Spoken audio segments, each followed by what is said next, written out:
Comulero, comulero, oh comulero, comulero, oh comulero, comulero, civil.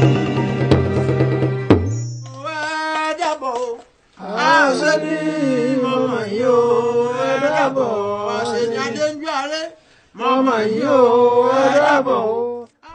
Ifa is not about philosophy alone. Ekpega, a Baptist pastor, he gave a lecture at the University of Ibadan in 1987, and there he made a claim: Ifa is not a religion but contains religion. Ifa is not philosophy but contains philosophy. Ifa is not science but contains science and profound science. I am intrigued by what Professor Sophie Oluwole said. She said that Ifa is not religion, but there's religion in Ifa.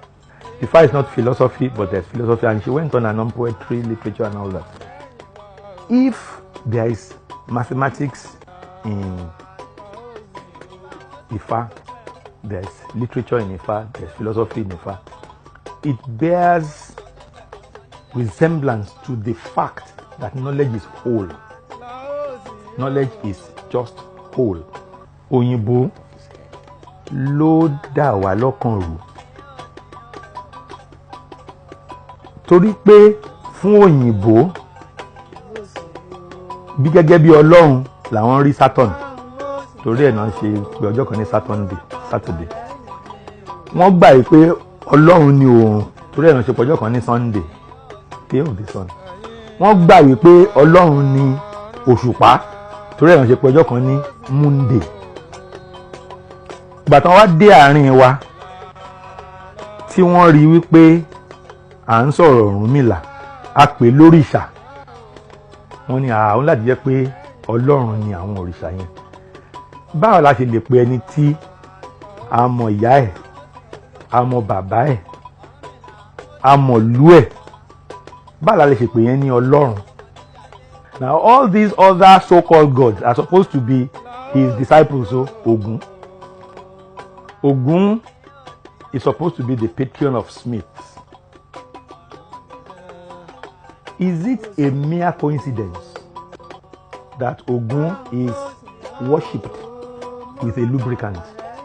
That the essence of metal work in Yoruba land, epo pupa la fi ń bọ, that will scientifically, from a metallurgical point of view, will preserve it. And that sounds like religion to anybody? That to me is pure science. Èmi gba nǹkan tí ìyá sọ o. Ifá kì í ṣe ẹ̀sìn, ẹ̀sìn wà nú ẹ̀ ni. Ifá kì í ṣe ìṣirò, ìṣirò wà nú ẹ̀ ni. Ifá kì í ṣe ọgbọ́n àmúṣe, ọgbọ́n àmúṣe wà nínú ẹ̀ ni. Ọgbọ́n àmúṣe as technology. Ifá kì í ṣe ìmọ̀ye, ẹ̀kọ́ ìmọ̀ye as philosophy. Ẹ̀kọ́ ìmọ̀ye wà nínú ẹ̀ ni.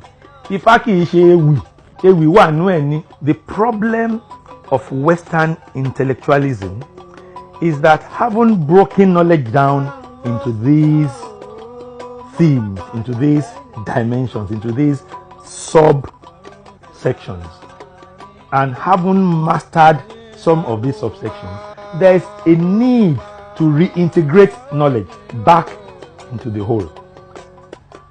Of course, because it becomes almost impossible to really master knowledge in these departments.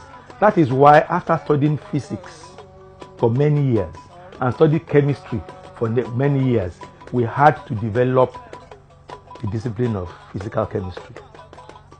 Having studied biology for many years, studied chemistry for many years, we now find that there are certain elements of knowledge at the intersection of chemistry and biology. That was why the discipline of biochemistry was developed. A ní láti túnra wa mú gẹ́gẹ́ bí ìran Yorùbá. Ká má bàa sọ nǹkan tó ṣe pàtàkì dànù. Àwọn tó bí wa wọ́n ti ṣe wọ́n ti ṣètò ẹ̀kọ́ ìjìnlẹ̀ sínú gbogbo àwọn kìíní yìí. Ìmọ̀ tó dẹ̀ wà ń bẹ̀ péye, ọ̀pọ̀lọpọ̀ ìmọ̀ tó wà ń bẹ̀, ẹ̀kọ́ ìjìnlẹ̀ science tá à ń sálé kò tíì mọ̀. The average Nigerian Yoruba mathematician does not know enough about Ifa to be able to see the mathematical elements in Ifa. The average Yoruba chemist does not know enough about Ifa.